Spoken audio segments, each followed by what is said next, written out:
السلام علیکم دوستانو، زه یم اختر غونیر. نن دې ویډیو کې به تاسو د CorelDRAW X7 حوالې سره خبرې کوو. نو موږ چې کوم دی نو د ګرافیک ډیزاینینګ کورس چې دی نو آغاز وکړو. په هغې کې اولنی ویډیو زموږ د CorelDRAW انسټالیشن ده، ټیک شو. او نیکسټ ویډیوګانې کې به انشاءالله سټپ بای سټپ مزید ښایسته ښایسته ویډیوګانې تاسو ته موږ راوړو، ټیک شو. نو دې ویډیو کې به تاسو زه CorelDRAW انسټالیشن د هغې چې دی اکټیویشن او دا به موږ ډاونلوډ کوو څنګه، نو به تاسو زه ښایم. ډاونلوډ به درته انشاءالله زه په لاست کې ښایم، ټیک شو. نو د ټول نه اول د انسټالیشن خبره ده، موږ انسټالوو څنګه. نو فرسټ اف آل تاسو به چې کوم دی تاسو سره انټرنیټ ډیټا را، نو تاسو به انټرنیټ به چې دی نو آف کې، او وینډو 10 کې چېرې وي تاسو سره انټي وایرس به تاسو د سرچ نه کوئ. که چېرې تاسو سره بلې وینډو وي دلته تاسو سره کوم انټي وایرس انسټال وي، هغه انټي وایرس چې کوم دی تاسو به آف کې، ټیک شه. نو دلته زه راځم دې کې سرچ کوم وایرس تھریټ اینډ پروټیکشن، دې باندې به چې زه کلیک کوم.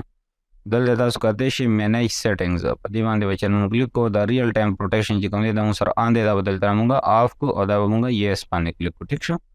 دا به زه مینیمایز کړم. نو بیا چې دی موږ سره د وینرار فایل دی CorelDRAW، په دې کې د CorelDRAW X7 فولډر دی، په دې موږ ډبل کلیک کړو. دا موږ سره سیټ اپ فایل دی، په دې به موږ ډبل کلیک کړو، ټیک شو. نو دا سیټ اپ چې کوم دی موږ سره اسټیک کېږي، ټیک شو.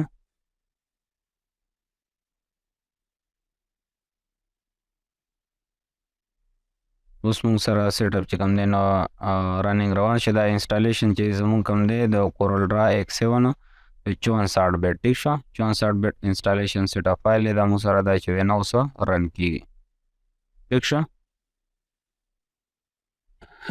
نو دا موږ سره یس نو راغی، په یس باندې به چې دی نو موږ کلیک کړو. او دا پاپ اپ چې موږ سره کوم راغی دا وینډو 10 وینډو 7 وینډو 8 دا چې کوم دی نو بدل وي، ټیک شو. دغه پاپ اپ دوران کې که چېرې تاسو سره وینډو 7 یا وینډو 8 انسټال وي، نو په دې کې به یو پاپ اپ ورسره راځي.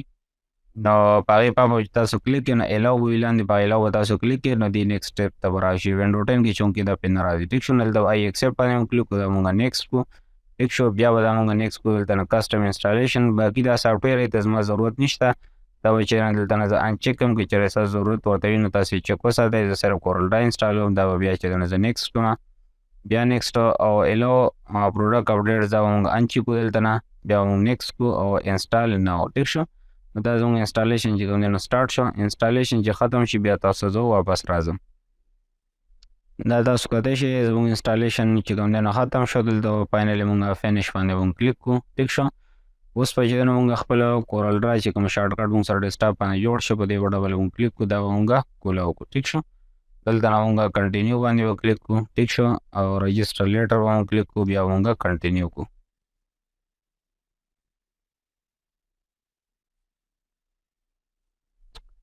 نو زموږ CorelDRAW چې کوم دا CorelDRAW موږ سره اوپن شوه. اوس په چې دی موږ راشو دلته نیو فایل به دې ځای نه اوپن کړو، ټیک شو. او دا به وکړو موږ اوکې، ټیک شو. نیو فایل چې زموږ څنګه کولی شو نو موږ CorelDRAW دې ځای نه ډایرکټ کلوز کړي. دا خبره به تاسو ذهن کې یاد ساتئ. CorelDRAW به دلته نه چې موږ څنګه ډایرکټ کلوز کړو، نو داسې یو پاپ اپ به موږ سره کولی شي، ټیک شو. دا موږ په دې ځای ساتو. واپس موږ راځو وینرار فایل ته، او دلته موږ سره دی کریک فولډر دی، ټیک شو. دا کریک فولډر باندې موږ ډبل کلیک کړو. دا کیګین چې کوم سیټ اپ دی په دې به موږ ډبل کلیک کړو. زموږ کیګین چې کوم سافټویر دی هغه به چې دی نو موږ سره کولاو شي، ټیک شو. دا موږ سره کیګین کولاو شو. دا به دلته مینیمایز کړو، کیګین به دلته سایډ ته کړم. دلته موږ به راشو، دلته کې الریډي پرچیزډ په دې باندې موږ کلیک کړو او انټر سیریل ته په دې باندې کلیک کړو، ټیک شو. اوس موږ راشو کیګین ته واپس، سلیکټ ا پروډکټ کې موږ واخلو CorelDRAW X7، ټیک شو. دلته موږ سره سیریل راغی، دا سیریل موږ دلته واخلو کاپي، او په دې ځای کې موږ دا سیریل پیسټ کړو، ټیک شو. اکټیویټ آفلاین په دې باندې موږ کلیک کړو.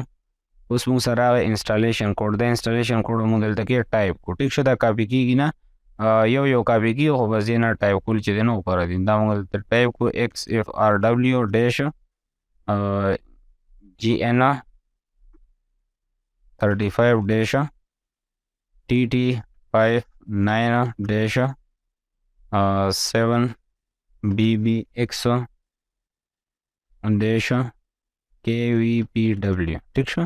او بیا به چې موږ دلته کې جنریټ اکټیویشن کوډ په دې باندې موږ کلیک کړو. اکټیویشن کوډ موږ سره راغی، دا موږ سلیکټ کړو، ټول کاپي وی کړو، او دلته اکټیویشن کوډ کې دا موږ دلته کې رایټ کلیک کړو او پیسټ کړو، ټیک شو. فاینلي کنټینیو باندې موږ کلیک کړو. ایرر چې کوم راځي دا موږ اګنور کړو، اوکې باندې به کلیک کړو، ټیک شو. تاسو کته زموږ CorelDRAW اکټیویټ شه، دا موږ کلوز کړو، دا موږ کلوز کړو. اوس موږ CorelDRAW چې ډبل کلیک کړو، دا مونږ کلوز کړو. دا سکرین به مونږ ته راځي ساین ان دا مونږ کلوز کړو. ټیک شو. دا چې تاسو خپل اوریجنل اکاونټ د کورل ډرا باندې اله تاسو ساین ان کېدای شئ. بهرحال دې ته چې دنه ضرورت نشته. ټیک شو. دلته نه چې اوس مونږ نیو فایل کولو کو دا مونږ اوکې کو او دلته واپس کورل ډرا کلوز کوم. تاسو کولای شئ ما سره پاپ اپ سکرین چې کوم دی اوس اکټیویشن والا اوس نه راځي. زموږ کورل ډرا فولي اکټیویټډ شو. اوس نیکسټ سټپ کله چې مونږ دا انټرنیټ یا انټي وایرس واپس کولو کو او دا نه بعد مونږ کورل ډرا ډبل کلیک سره اوپن کوو زموږ کورل ډرا واپس ډي اکټیویټ کیږي. ټیک شو. نو د هغې مسلې حل کولو لپاره به تاسو د نیټ او د انټي وایرس آن کولو نه مخکې تاسو راشئ سرچ ته او دلته کې به ولیکئ فایروال. ټیک شو. فایروال چې تاسو ولیکئ وینډو ډیپینډر فایروال په دې باندې به تاسو کلیک کړئ. ټیک شو.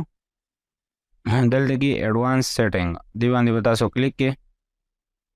دا به زه کلوز کړم او دلته چې ما سره کوم فایل دی ان باونډ آوټ باونډ دې کې ولې مونږ رولز جوړ کړو. ټیک شو. دا ما مخکې نه پکې جوړ کړو دا کورل ډرا والا. نو دا به دلته نه چې کوم دی نه زه ډیلیټ کړم. ټیک شو. دا زوړ اوس نوي تاسو زه جوړوم چې تاسو یې پوه شئ. آوټ باونډ ته زه رالم او دلته کې هم دا کورل ډرا والا زوړ چې کوم دی نه زه ډیلیټ کوم. ټیک شو.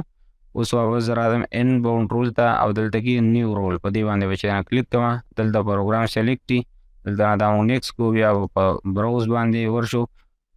دلته کې سی ته په سی کې دننه پروګرام فایلز ته پروګرام فایلز کې به کورل ته په کورل کې کورل ډرا X7 ته او دلته کې پروګرام 64 ته. ټیک شو. په دې کې کورل ډرا ډاټ .exe دا مونږ اوپن کوو. بیا نیکسټ بلاک دی کنیکشن بیا نیکسټ دا درې وړه چې بیا مونږ انچیک کو بیا نیکسټ او دلته مونږ ټایپ کو کورل ډرا. ټیک شو. دا مونږ کو فینش. دا ان باونډ رول زموږ چې جوړ شو. اوس آوټ باونډ ته راشو. دلته کې چې نیو رول ته مونږ راشو. پروګرام سلیکټ نیکسټ براوز کې کورل ډرا ډاټ .exe دا مونږ اوپن کو بیا نیکسټ بلاک دی کنیکشن بیا نیکسټ درې واړه به چیک وي بیا نیکسټ او دلته کې کورل ډرا. ټیک شو. او دا مونږ فاینلی فینش. نو زموږ چې کوم فاینل سټپ هغه چې کوم دی نو کلیر شو. اوس زموږ کورل ډرا فولي اکټیویټډ شو. اوس دلته نه چې مونږ خپل نیټ هم کولولی شو. مونږ ته څه مسله نشته ایشو مونږ ته نه راځي او ریل ټایم انټي وایرس هم چې دی مونږ اوس آن کړو. ټیک شو. نو اوس تاسو زه دې نیکسټ چې کوم سټپ دی چې دا مونږ ډاونلوډ کوو څنګه نو د هغه سټپ تاسو ته زه ښایم. انټرنیټ ما سره کولو شي نو هغه سټپ تاسو ته زه ښایم. ټیک شو.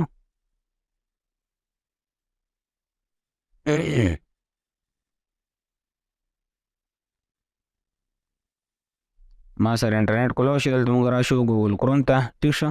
ګوګل کروم کې به دلته چې مونږ google.com ته لاړ شو او دلته به تاسو ولیکئ اختر ډیجیټل کریټر. ټیک شو. دا به تاسو انټر کړئ. نو دا ویب سایټ تاسو سره دا به ډایرکټ تاسو یا زما تصویر لاندې ویب سایټ بټن نه په دې باندې به تاسو کلیک کړئ. نو زما ویب سایټ چې کوم دی دا به تاسو ته ولګول شي. ټیک شو. نو دې ویب سایټ ته تاسو رالئ. په دې ویب سایټ کې دا بلاګ تاسو کتئ شئ. ټیک شو. دې بلاګ بټن باندې به تاسو کلیک کړئ. دې وړومبنی ارټیکل دی تاسو سره کورل ډرا X7 والا دا به تاسو کولو کې چېرې دا ویډیو تاسو ډېره لیټ ګورئ نو دا ارټیکل لاندې هم راتلی شي. د دې نه بعد ما نور ارټیکل لیکلي 2 یا 3 پیج ته به تاسو لوړ شئ. هغې کې به دا ارټیکل به تاسو وګورئ. نو دې باندې به تاسو کلیک کړئ. ټیک شو. دا ارټیکل موږ سره کولو شو کورل ډرا والا. په دې کې به چې تاسو لاندې راشئ نو دا تاسو سره د ډاونلوډ بټن دی بالکل لاس کې. په دې ډاونلوډ بټن چې تاسو څنګه کلیک کړئ نو تاسو سره به دلته کې ډاونلوډ چې کوم دی نو سټارټ شي. ټیک شو. تاسو په خیر زه کلیک کوم چې ستاسو مسله کلیر شي. دا به تاسو راشئ ډاونلوډ اني وي په دې باندې به تاسو کلیک کړئ. بعضې کسان یې باندې تاسو کلیک کړئ نو هغه بلا هغې کې چې کوم دی ایډ سټارټ شي. په دې کې هغه مسله نشته. تاسو کتی شئ ډایرکټ په دغه تاسو ډاونلوډ چې دی نو سټارټ شي. دا زه فلحال کینسل کوم ځکه زما ضرورت نشته. نو دا مکمل طریقې کار امید لرم ویډیو ستاسو خوښ شي. ویډیو لایک کړئ. چینل نوي سبسکرایب کړئ. چینل ضرور سبسکرایب کړئ. ستاسو یو سبسکرایب زموږ دپاره ډېر زیات ضروري وي. موږ ستاسو دپاره دومره محنت کوو نو ستاسو دومره زموږ حق جوړېږي چې تاسو چینل کم سے کم زموږ سبسکرایب کړئ. ویډیو سره مخکې دوستانو سره شیر کړئ. ښه د باد او خوشحاله اوسئ. دعاګانو کې مو یاد ساتئ. د الله په امان.